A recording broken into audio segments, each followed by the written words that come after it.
Hello viewers, complete మా summer ట్రిప్లో last night కాస్త చల్లగాలిలో పొల్యూషన్ ఫ్రీ ఎయిర్లో హిల్ స్టేషన్ కూర్గులో స్టే చేసి క్లౌడీ వెదర్ చల్లటి ఫాగ్తో నెక్స్ట్ మార్నింగ్ స్టార్ట్ చేశాం.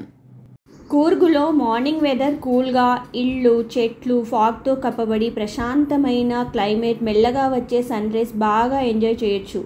కానీ సమ్మర్ కదా, ఇక్కడ కూడా డేలో ఎండలు వేడి నుండి తప్పించుకోలేము. ఈ చూసేది ఓంకారేశ్వర్ టెంపుల్. దీని స్పెషల్ 18th సెంచరీలో రాజా లింగరాజేంద్ర కాశీ నుండి లింగం తెచ్చి ఓంకారేశ్వర్గా ప్రతిష్ఠించారు. టెంపుల్ ఆర్కిటెక్చర్ మాత్రం ముస్లిం దర్గా ఒక డోమ్ లాగా స్పెషల్గా ఉంటుంది. టెంపుల్ ముందు వాటర్ ట్యాంక్లో వెరైటీ ఆఫ్ ఫిషెస్ని పెంచుతున్నారు. ఈ టెంపుల్ ఆపోజిట్ ఆంజనేయ స్వామి టెంపుల్ కూడా ఉంది. ఇది Harangi tree park and elephant camp. ఇది హరంగి రిజర్వాయర్ పక్కన ఉంది.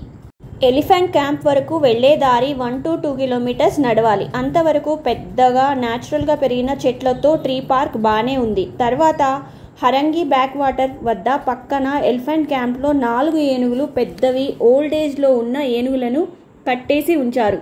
ఇది మాకైతే బాధ అనిపించింది. ఆ బ్యాక్ వాటర్ బోటింగ్ చేయొచ్చు. ఇలా చాలా దూరం నడిచి కట్టేసిన ఎలిఫెంట్ని చూడాల్సి వస్తుందని మాకు తెలియదు. ఇది Harangi tree park and elephant camp. చూడాలి అనుకుంటే ఆలోచించాల్సిందే. నెక్స్ట్ నామ్ డ్రోలింగ్ మొనాస్ట్రీ. దీన్నే ద గోల్డెన్ టెంపుల్ అని పిలుస్తారు. ఈ టెంపుల్ ఆర్కిటెక్చర్ అయితే చాలా బాగుంది. ఇది టిబెట్ వాళ్ళది. ఈ పెద్ద విశాలమైన గోల్డెన్ టెంపుల్లో 3 స్టాచ్యూస్ ఉన్నాయి. మధ్యలో గోల్డెన్ లార్డ్ బుద్ధా స్టాచ్యూ చాలా పెద్దగా ఉంది. ఒకవైపున లార్డ్ అమితయు, మరోవైపున లార్డ్ పద్మసంభవ ఉన్నాయి. ఈ టెంపుల్ వాల్స్ పైన పెయింటింగ్స్, టిబెట్ వాళ్ళు వేసిన పెయింటింగ్స్ అయితే చాలా బాగున్నాయి. చాలా అద్భుతంగా వేశారు.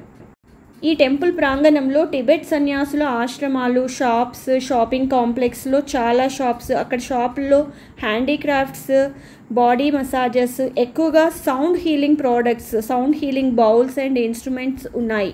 సౌండ్ హీలింగ్ ప్రోడక్ట్స్ అయితే చాలా సైజెస్లో చాలా వెరైటీస్ ఉన్నాయి. కూర్గులో ఈ గోల్డెన్ టెంపుల్ విజిట్ అయితే కాస్త బాగుంది. Thank you.